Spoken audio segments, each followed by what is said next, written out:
Benjamin Netanyahu needs to go. That is not just what Palestinians, Arabs in general, and many Israelis are saying. It is also now what Senator Chuck Schumer said on the Senate floor. With Schumer in a speech yesterday going over how Israel's campaign in Gaza is, quote, over the top. And that speech actually going over a bunch of issues with the conflict and what should be done, such as pushing for a two-state solution to the conflict, saying that it's the only way to guarantee peace. But the headline and attention-grabbing part was this. The fourth major obstacle to peace is Israeli Prime Minister Benjamin Netanyahu.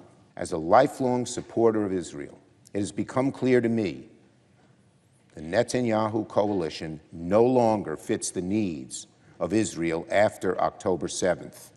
The world has changed radically since then, and the Israeli people are being stifled right now by a governing vision that is stuck in the past. 5 months into this conflict, it is clear that Israelis need to take stock of the situation and ask, must we change course?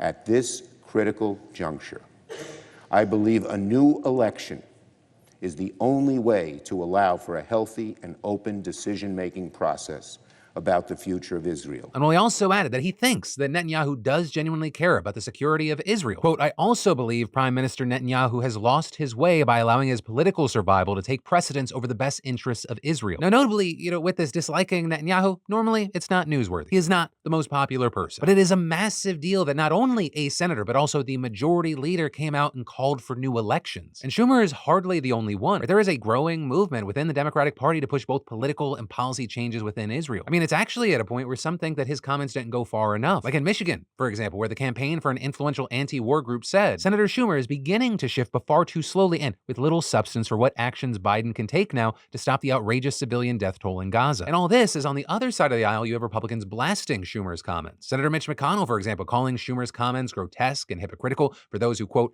hyperventilate about foreign interference in our own democracy to call for the removal of the democratically elected leader of Israel. With them then going on to say the Democratic Party doesn't have an anti-Bibi problem, it has an anti-Israel problem. And outside the United States, right over in Israel, you had President Isaac Herzog not liking these words, writing Israel is a sovereign democracy, and saying it is unhelpful all the more so as Israel is at war against the genocidal terror organization Hamas to comment on the domestic political scene of a democratic ally. Although honestly, they're probably not the most happy with Biden right now anyway. Right, first off, President Biden has been increasingly making deals to help Palestinians in Gaza, right, such as aid airdrops and having the Navy making offshore ports so European vessels can bring aid to Gazans. And on top of all that, Israeli outlets are reporting that the U.S. wants to actively oust Netanyahu and claiming that the info comes from a, quote, very senior Israeli official. They also say that Netanyahu is, quote, fuming at U.S. intelligence reports that say that he is very likely to face big protests as he continues to lose trust with the Israeli public. And while all of this obviously affects situations on the ground, there is also the question of how is Biden going to navigate this? Because on one side, Republicans are going to try and frame this as Democrats and Biden that they're anti-Israel. And that, while you're going to have Democrats and Biden pushing back saying, no, it's not an anti-Israel issue. It is an anti-how Netanyahu is handling the situation, / he's doing a number of things to remain in power situation. But then on the other side, you're going to have people saying that Biden and Democrats aren't doing enough, or their comments and actions don't go far enough. As always, where we land on this is we have to wait and see how history plays out. And in the meantime, if you have any thoughts, opinions, or predictions, I'd love to hear from you.